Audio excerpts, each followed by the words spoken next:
Imagine being the one saying that the first crypto president was the reason that legislation took so long getting passed, right? Guys, if we had a picture that said Choke Point 2.0 beside it, it would have this lady beside it. This is Maxine Waters. As I just said, we don't even have a Choke Point 2.0 without this lady right here.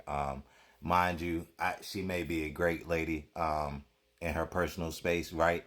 But as far as cryptocurrency, guys, she is a part of the cancer, just like Elizabeth Warren. Mind you, check this out. I don't want to talk too much. Just listen to it. Started, I'd like to thank Representative Ms. Smith for being here representing WilmerHale Law Firm.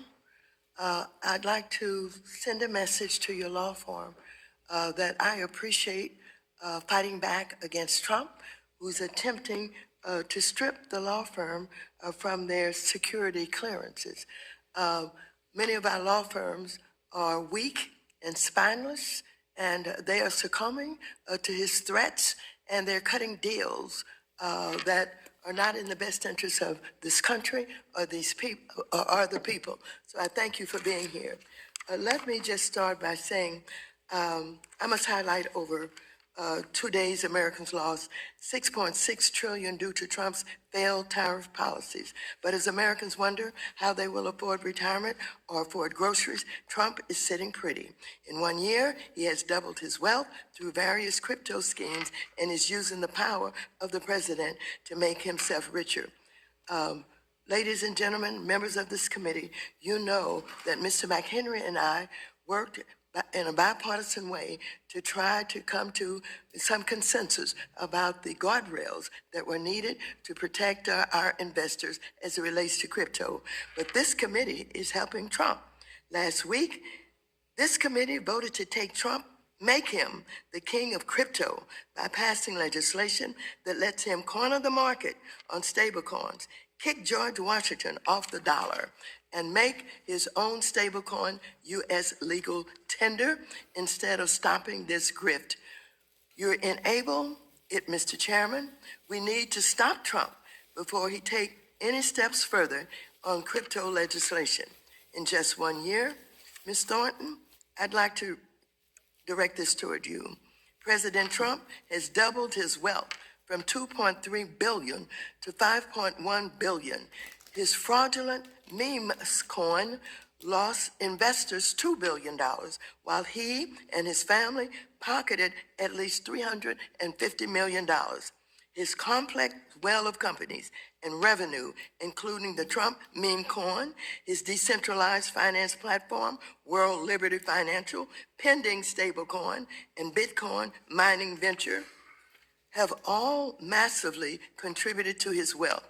I'm deeply concerned that these ventures have created an avenue for interested parties, whether they are allies or adversaries, to anonymously transfer money to him and his inner circle. At the same time, it is no coincidence that the Trump administration's Securities and Exchange Commission has issued guidance saying meme coins, stable coins, and crypto mining are not securities and therefore are not subject to the agency's oversight and investor protections.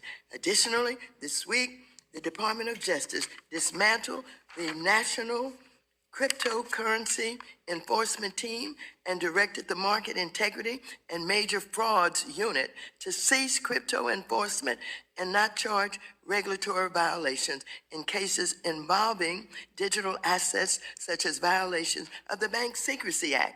What will these conflicts of interest and dismantled enforcement mean for investors, especially if the SEC is not overseeing Trump's myriad crypto businesses?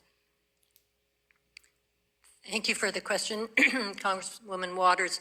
I'm not an ethics lawyer, so I can't comment on that personally about President Trump.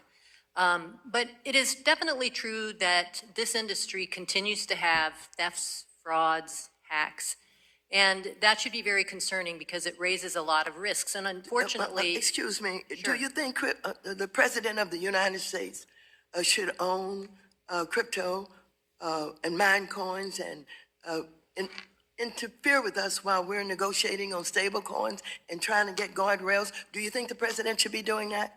The commission is an independent branch of government that should do what it needs to do, and it has oversight over this area of legislation. And it's very important because many of the functions that the other folks on this panel have talked about are also functions in securities law. So there are many similarities between what happens in the crypto business and what happens in other. Do you understand that Mr. McHenry and I were getting very close to some agreements on having guardrails when we've been interfered by the President of the United States of America? Do you know that?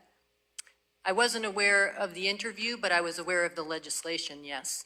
Thank you very much. I yield back.